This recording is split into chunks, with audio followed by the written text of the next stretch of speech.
السلام عليكم ورحمة الله وبركاته. أهلا وسهلا بإخواتي وحبايبي، يا رب تكونوا بألف خير يا رب. هنعمل وصفة سهلة جدا وبسيطة. هنعمل كباب الحلة بطريقة جميلة قوي، إن شاء الله هتعجبكم.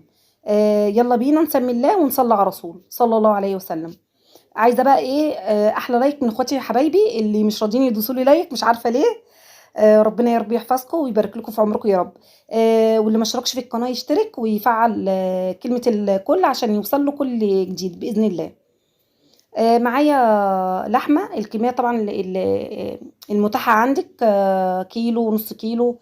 قد اللحمة قدها بصل، يعني نص كيلو لحمة قدها نص كيلو بصل. معايا قرن فلفل حامي بطعم كباب الحلة، بيديه طعم ديست كده، شطة خفيفة قوي جاي من بعيد، يعني بيبقى طعمها حلو أكتر.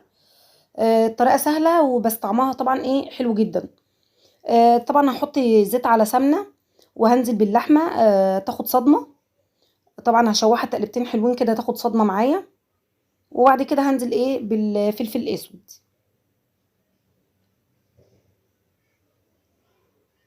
الوصفة سهلة وحلوة طبعا. اللحمة هنا لحمة عندي بلدي كندوز. طالما اللحمة عندك صغيرة في السن، ما تكتريش التوابل، يعني هو كفاية بس بالفلفل الاسود والملح، وبحط بس ايه كام واحدة كده ايه من الحبهان بس، ولا اكتر من كده. لكن لو لحمة عندك كبيرة في السن، او لحمة مثلا مش عاجباكي، يعني حاسة انها هتاخد وقت معاكي في السوى، حط لها بس ايه شوية بهارات ايه لحمة وبس كده، يعني الطعم معاكي يعني. طبعا حطيت معلقة سكر في البداية دي بتساعد على السوى وبتدي كرمله معايا مع البصل.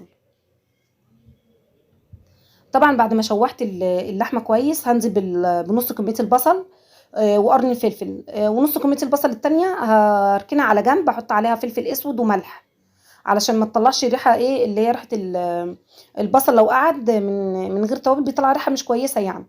فانا بحط ملح وفلفل اسود لما لحد ايه اللحمه معايا ما خلاص تدخل على السوا.